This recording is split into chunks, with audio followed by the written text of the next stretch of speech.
দুর্গাপুরের অভিজাত সিটি সেন্টারের অম্বুজা উপনগরীর মাঝে বিরাজ করছে একটি বহু প্রাচীন কালী মন্দির, যে মন্দিরে দেবী পূজিতা হন ভারত মাতা রূপে। প্রামাণ্য দলিল না পাওয়া গেলেও কথিত আছে ব্রিটিশ আমলের স্বদেশী আন্দোলনের পীঠস্থান ছিল এই মন্দির। এখানে বিপ্লবীরা একত্রিত হয়ে ব্রিটিশদের বিরুদ্ধে স্বদেশী আন্দোলনের পরিকল্পনা করতেন, আর কোনো অভিযানে যাওয়ার আগে বন্দে মাতরম মন্ত্রে দেবীকে ভারত মাতা রূপে পুজো করতেন। এই কালী মন্দিরে প্রথমে ঢুকতে গেলেই গা ছমছম করে, কারণ এই মন্দিরে প্রচুর প্রাচীন বৃক্ষের সমাবেশ। বট, অশ্বত্থ, শাল, পিয়াল, প্রচুর গাছ, যে গাছগুলি মূলত আগে দুর্গাপুর শহরে ছিল। শহর দুর্গাপুর গড়ে ওঠার আগে যে জঙ্গল ছিল, সেই জঙ্গলের প্রমাণ এই যে অম্বুজা উপনগরীতে এখানে এসে দাঁড়ালেই পাওয়া যায়। এবং এখানেই রয়েছে যে ছবি আপনারা দেখতে পাচ্ছেন, এটি কালী মন্দির। সেই কালী মন্দিরে অদ্ভুতভাবে প্রথম থেকেই মন্দিরে মায়ের বেদির নিচে লেখা বন্দে মাতারম, ভারত মাতা কি জয়। তার খোঁজ চালাতে গিয়ে বিভিন্ন সময় বিভিন্ন মানুষ বিভিন্ন কথা তুলে ধরেছেন। কেউ বলেছেন যে এখানে ভবানী পাঠক কোনো এক সময় পুজো করেছিলেন।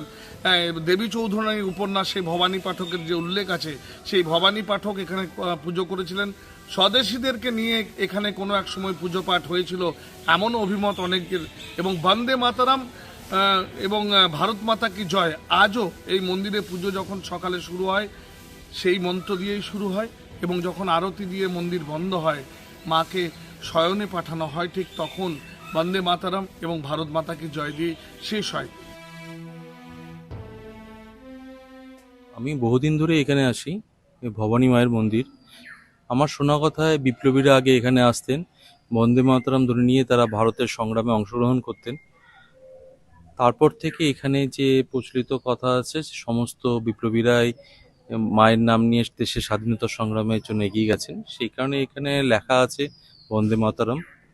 এই মায়ের মন্দির খালি মায়ের মন্দিরই নয়, এটা দেশাত্মবোধকেরও একটা জায়গা। দেখবেন মায়ের মন্দিরের ভেতরে অনেক নেতাজি সুভাষচন্দ্র, বঙ্কিমচন্দ্র অনেকেরই আছে। মা যেমন তার সমস্ত সন্তানকে উদ্ধার করেছেন, তেমনি দেশকেও উদ্ধারের জন্য বিপ্লবীরা এখান থেকে উদ্বুদ্ধ হয়েছে। অ্যাকচুয়ালি আমাদের মা ভবানীর মন্দিরে বন্দের মাতারাম থেকে শুরু হয়, বন্দের মাতারাম থেকে শেষ হয়। অ্যাকচুয়ালি সকালবেলা মায়ের পুজো শেষে বন্দের মাতারাম মাকে বলা হয়, যেহেতু ভারত মাতা হিসেবে মাকে পূজিত করা হয়। আবার রাত্রেবেলা আরতির শেষেও এসে হয়তো দেখতে পারেন যে বন্দের মাতারাম থেকেই শুরু হয়, আর বন্দের মাতারাম দিয়ে আরতিতে শেষ হয়। বলছি যে এই মন্দিরের সাথে যে বন্দে মাতরম লেখা, এর সাথে কি স্বাধীনতা সংগ্রামের কোনো যোগসূত্র আছে? অ্যাকচুয়ালি এই মন্দিরটা স্বাধীনতা সংগ্রামের আমলের আগে থেকেই হয়তো আছেন, সেই জন্য বন্দের মাতরম প্রচলিত হয়েই আসছেন মন্দিরে। বর্তমানে মন্দিরে দেবী মূর্তির বেদির সংস্কারের কাজ চলায় বন্দে মাতরম লেখাটি সেখানে নেই, তবে মন্দির জুড়ে এখনও স্বাধীনতা সংগ্রামীদের ছোঁয়া রয়েছে।